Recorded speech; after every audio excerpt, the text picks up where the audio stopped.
Hi-ho there, neighbors. It's been a while. This is going to be another one of my Gazetteer reviews. I'm talking about the Dwarves of Rockhome. This is part of my discussion of the gnome world, Mystara, however you want to call it. Now, a few things that I should cover up front. This one is hard to get. I couldn't get it from Noble Knight as of the time I went looking anyway. They sometimes get back stock in, so it might be available when you watch this. The book is probably available through other means, eBay or something like that, but none of the usual setups. And it wasn't in the D&D Classics PDF lineup. I managed to snag a copy that was probably made illegally, I will admit. I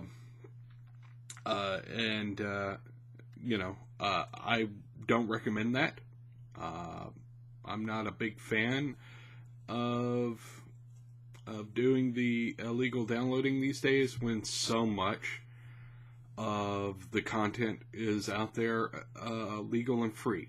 This just happened to be one, well, not free, but legal and reasonably priced. This is just happened to be one of the few out there that was I couldn't find. So I, in thoroughness, I wanted to try and at least get a copy that I could look at and talk about. So the long and the short of this is I'm not going to have any links to where you can get this at the end. You will have to scour used bookstores, hit eBay. Apparently have my phone beep at me. It's one of the flaws of looking at game books that are this old is that they're that much harder to find. And I don't know why it's not on D&D Classics. They've got almost all the other ones up there in PDF format, but this one isn't, and I don't know why. I don't know if it's a rights issue or if they just didn't have a good enough copy. I don't know. But something to be aware of. Now, on to the book itself. Rockhome, the Dwarves of Rockhome, is actually kind of an interesting thing in that it is almost completely stereotypical. Just like the elves of Elfheim, the Dwarves of Rockhome is almost completely stereotypical. That said, it's not, it's not bad. It's just we've gotten so used to people stepping outside the stereotype that it feels a bit super dated. Now, it was written by Aaron Alston, who we've talked about before. He wrote one, I believe the first one, and he's had a long and storied career in game writing and actually some fiction writing as well. So he's worth looking into if you're interested in the creators. Aaron Alston is one of those people that you should definitely look into. Now, this book has a lot of good stuff in here. It's got an interesting take on presenting the information. Much like the rest of the Gazetteers, there is a certain amount of here's the stuff that the PCs are safe to know, and here are the things that the PCs are not safe to know. And they're all integrated into the same book. The first history of the dwarves that it presents is the history that your average dwarf knows, which involves an origin story of them being created by an immortal. Immortals being the equivalent of gods, and to be artisans and creators, and that most of the dwarven traits were worked in by this essentially artisan god, and that's why they are the way they are, and place them in the world where they are, and so on. Later on, in the Game Master section, they add an addendum. That particular immortal did not, in fact, create the dwarves.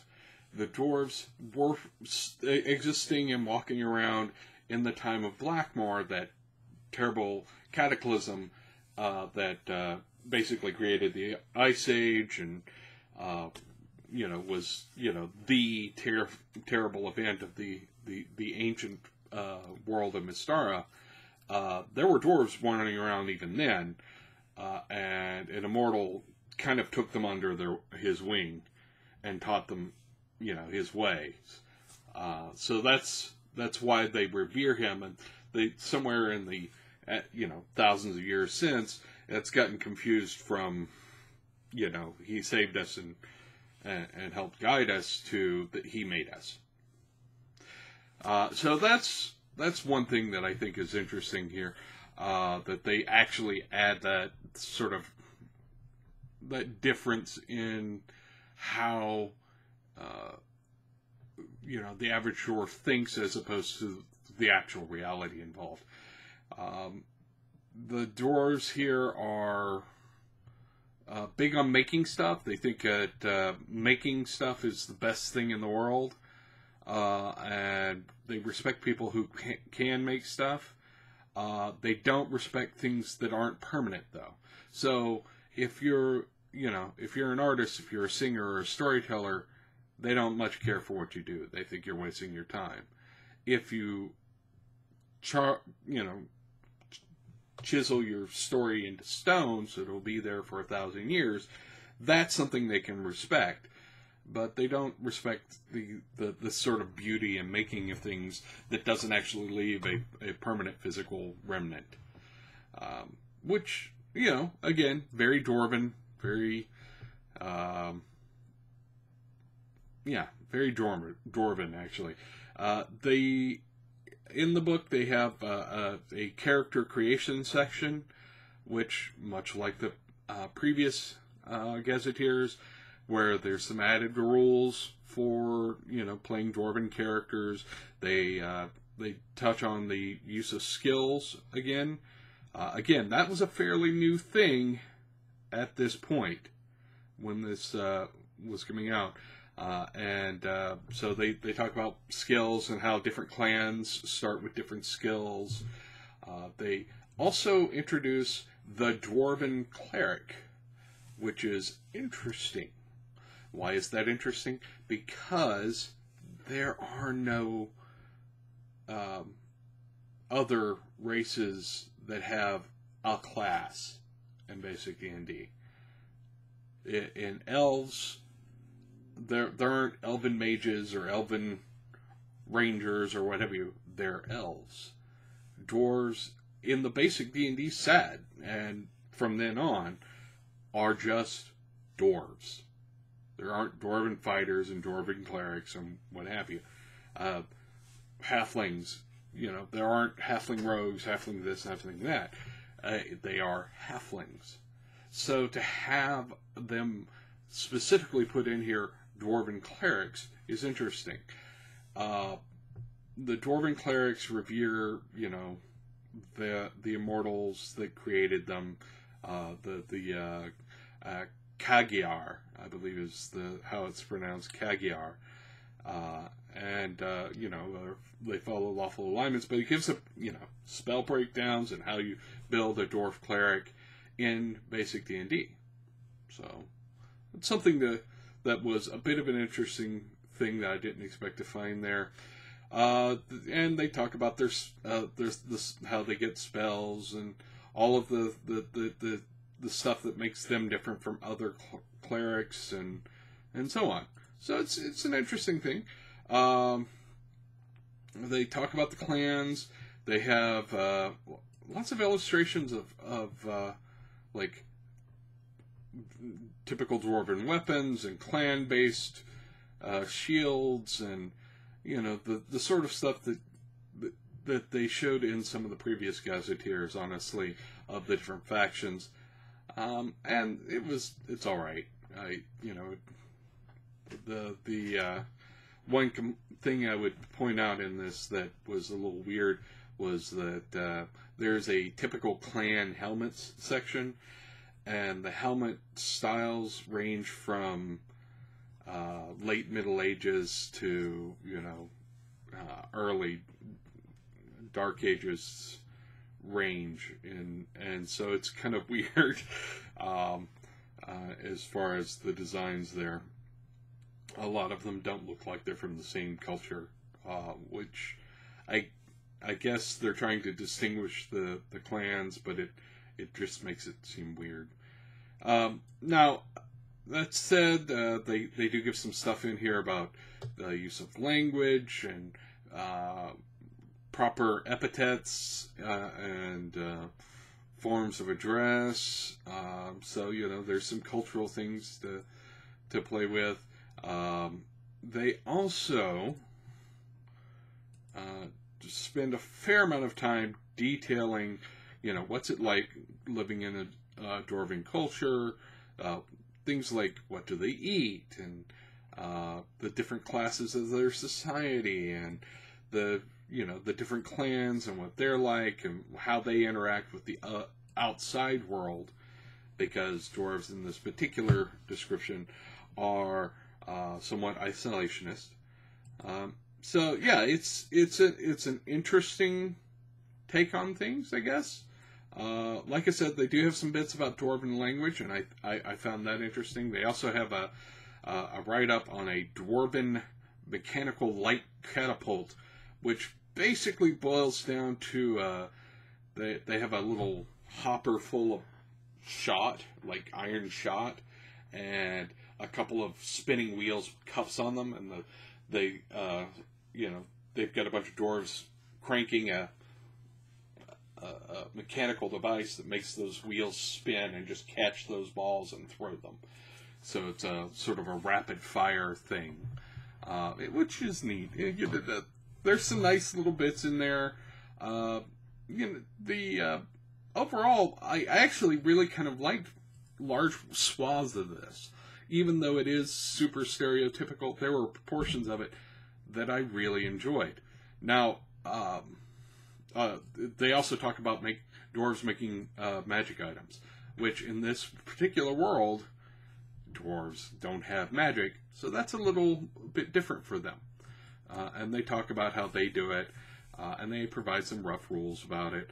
They also talk about, the different locations, different important NPCs, which, is, I guess, important in and of itself. There's a town defined called Dengar, which is, again, fairly typical of the gazetteers in general.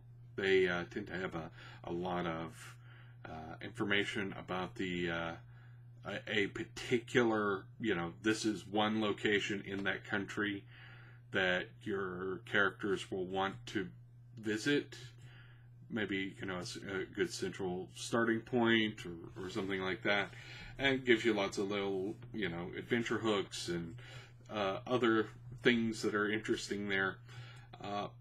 Beyond that, like I said, they list some other locations, some other cities and such, but not in quite as much detail. They list the heads of clans and important movers and shakers. They also have a section about monsters and what sort of monsters are appropriate. They do include a couple of monster entries, which, as I've discussed before, so far has been relatively rare in these.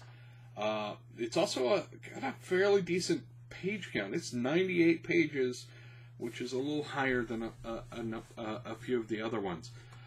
Now, beyond those, it gives some solid advice on how to run a Rockhome campaign, and different types of campaigns that you could run in a Rockhome campaign, like how maybe running as living in Rockhome, or as soldiers, or people from Rockhome that have gone out into the world on a mission for the Dwarven Nation. Gives some guidance on Dwarven politics and things like that. So that's pretty neat. They also give, again, this shows up in several of the previous few Gazetteers, several adventure breakdowns. And when I say adventure breakdowns, I mean, here's the plot, here are the plot beats, here are the different kinds of conflicts, here are the different sort of chapters of this particular thing. So it's very useful in that regard. As a game master, you would find much to work with there. They also, strangely, and I say strangely because it didn't show up in any of the previous ones that I remember, give you rules for how to, a brief page or two about how to use the stuff in the Gazetteer for your AD&D game. AD&D, Advanced Dungeons & Dragons, sort of coexisted with the regular, the box set Dungeons & Dragons, which, you know, if you didn't have to deal with it at the time, probably sounds very complicated. AD&D more resembles what you see as D&D now than what was in the boxes. The boxes had some similarities, but like I said, they handled races and classes different. It was a much more streamlined thing. AD&D had a lot more options, a lot more, different ways of handling things in it. Hence why it was called Advanced Dungeons & Dragons. But it has a lot more in common with what we see as modern D&D than the box sets did. So, the fact that they didn't put this in all of the Gazetteers, but they did put it in this one, is interesting. They also talk about Gazetteer nations being used in other game worlds. So Forgotten Realms or Greyhawk are also, in there, and they talk about where you might put them in those particular worlds. And, beyond that, it's, some more adventuring stuff. Adventure plot hooks, some loosely structured adventures, maybe a clan war, how you might run a clan war inside there. So it's got lots of stuff in the different tiers, because, again, in basic D&D or the D&D box set line, there were the different tiers of play. You had basic, you had expert, you had companion, you had master, and then after that came immortals, which was your characters have ascended into being gods for all intents and purposes, and that was often considered the primary thing there. A few other notes on the book as I've been going through my discussion here. I've been looking at some of my notes. Really, to wrap it up, I think that the book is good, but it's not the best one that they've had so far. And I think that the structure of it is what actually works the best for it. I think that they do a good job of providing lots of material for game masters to use it to come up with adventures, and a lot of support for, here's a few example adventures, and here are some ways of running different kinds of campaigns in it, and so on. So it's very game master centric. The addition of some of the extra character creation rules was fascinating to me. It doesn't have a lot of artwork in it. And again, that's one of those things where we get used to a lot more artwork in our modern RPGs, I guess. Because printing costs came down and it became easier to do, I guess, is part of that. But it is noticeable when you look back. The art that's there is okay. Nothing to write home about, but nothing too bad. I do like the cover, but beyond that, not a lot of to talk about on the art. There's some maps in it, but nothing that stands out as deeply fascinating. It's just a fairly solid breakdown of what traditional dwarves look like in traditional D&D. And I think the Gazetteer works on that level. Anyways, this has been my breakdown of the Dwarves of Rockhome. I will try and get out the next one much faster. I've had some things going on in my life that's been sort of slowing things down. You may have also noticed a large number of Geek Words episodes, as they're easy for me to make, and therefore, even when I'm not feeling under the weather or something, I can still knock out one or two. So you'll be seeing those from time to time. Let me know what you think of this particular Gazetteer. Do you own a copy? Have you ever played it in a campaign with the Dwarves of Rockhome? Do you like them? Do you think they're cool? Let me know. Other than that, subscribe, like, share, the usual YouTube stuff. And I guess I'll talk to you next time. Thanks.